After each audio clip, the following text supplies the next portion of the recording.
Au cœur de la liberté, vidéo 3. Bonjour et bienvenue. Aujourd'hui, on va décortiquer un argument philosophique vraiment fondamental. Celui qui cherche à comprendre comment des règles sociales peuvent émerger toutes seules, spontanément, sans qu'une autorité ne soit là pour les imposer. C'est un concept assez puissant, alors plongeons dedans. Voilà la question centrale qui se pose à toute société. Comment fait-on pour interagir les uns avec les autres sans que la violence soit la solution par défaut? C'est tout le défi que cette analyse va tenter d'éclaircir. Ok, pour commencer à répondre à ça, il faut d'abord s'attaquer à une idée clé, le concept de droit naturel. Alors, le droit naturel, qu'est-ce que c'est exactement? Attention, ce n'est pas une loi écrite dans un grand livre poussiéreux. Non, c'est plutôt l'ensemble des règles qui naissent comme ça, spontanément, de nos interactions et qui sont basées sur une chose simple, le respect mutuel. Et ce qui est vraiment intéressant, c'est qu'en fait, on vit déjà avec ces principes tous les jours. Se respecter, tenir une promesse, honorer un contrat, tout ça, c'est du droit spontané en action. Mais le point crucial, le pilier de tout ça, c'est cet engagement mutuel à ne pas être le premier à utiliser la violence pour régler un problème. D'accord, mais si le respect est si naturel que ça, pourquoi est-ce qu'on a besoin de règles? D'où viennent les conflits? Eh bien, la réponse, elle tient en un seul mot, la pénurie. Et quand on parle de pénurie, on ne parle pas juste d'un manque d'argent. Non, c'est bien plus fondamental. Le temps, l'énergie, les ressources matérielles, tout ça, elle est limité. C'est juste physiquement impossible que tous les désirs de tout le monde soient comblés là, tout de suite.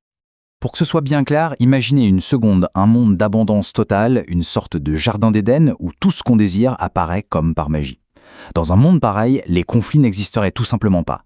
Mais notre réalité, c'est celle de la pénurie. Et c'est cette pénurie et elle seule qui est la source de tous les conflits sociaux.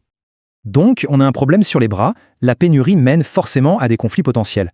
Face à ça, l'humanité se retrouve face à un choix crucial, une bifurcation entre deux grandes voies pour résoudre ces conflits. Et cette séquence, elle est vraiment inévitable, on ne peut pas y échapper. La pénurie, c'est un fait physique. Point. Ça crée des conflits sur l'usage des ressources, donc il devient absolument nécessaire de trouver une méthode pour résoudre ces conflits. Et voilà les deux options sur la table. D'un côté, on a la violence, la loi du plus fort, un peu comme dans le monde animal finalement. Et de l'autre, on a l'argumentation, la discussion, la recherche de règles communes. C'est cette deuxième voie qui est vraiment la marque d'un comportement civilisé. Choisir l'argumentation, c'est en fait faire le choix de la civilisation. C'est une décision consciente, hyper importante. Pour régler nos comptes, on va établir des règles et on va discuter, plutôt que de systématiquement utiliser la force brute. Et ce choix, il n'est pas anodin. Il a une implication énorme, une conséquence logique vraiment profonde. Il implique de reconnaître la souveraineté de chaque individu. Et voilà, on touche au cœur du réacteur. Au moment précis où l'on décide d'argumenter avec quelqu'un, on lui envoie un message très puissant, même si c'est implicite. On le reconnaît comme un être doté de raison, quelqu'un qu'on peut persuader et non pas un objet qu'on peut forcer. Bref, on le reconnaît comme un souverain, notre égal. Cette phrase, elle résume tout parfaitement. En engageant le dialogue, on part du principe que la personne en face a son libre arbitre, qu'elle est responsable de ses choix. Et reconnaître ça, c'est ni plus ni moins la reconnaître comme souveraine sur elle-même. Alors attention, point très très important ici. Quand on dit renoncer à la violence, ça ne veut pas dire devenir un pacifiste absolu qui se laisse faire. Non, il s'agit de ne pas initier la violence. Si quelqu'un brise ce pacte de civilisation et commet une agression, eh bien une réponse physique pour se défendre est considérée comme tout à fait légitime. Bon, maintenant, on va assembler toutes les pièces du puzzle. On est parti de la pénurie, on a parlé de civilisation, de la souveraineté de l'individu, et tout ça nous mène tout droit à la conclusion logique de ce raisonnement, ce qu'on appelle l'axiome de l'argumentation. Cet axiome, c'est en quelque sorte un puissant test de cohérence. L'idée est assez simple en fait. Si on propose une règle sociale en utilisant l'argumentation, cette règle ne peut pas, dans son contenu, venir nier la condition même qui a permis l'argumentation, c'est-à-dire la reconnaissance de l'autre comme un individu libre et souverain. C'est un peu la question crash test. Imaginez deux personnes qui discutent pour établir des règles de vie.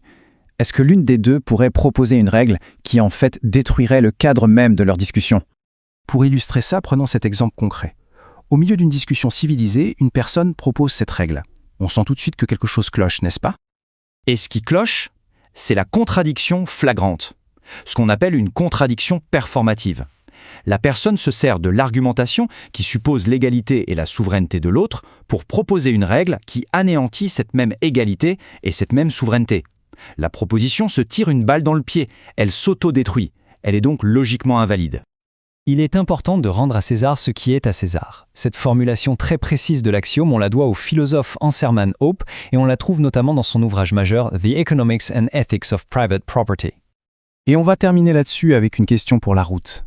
Si on applique ce test de l'axiome de l'argumentation, si on l'utilise comme une grille de lecture, on peut se demander quelles sont les règles de notre société, même celles qu'on tient pour acquises, qui pourraient en fait contredire ce principe de souveraineté individuelle, principe pourtant nécessaire pour pouvoir en débattre. La question reste ouverte.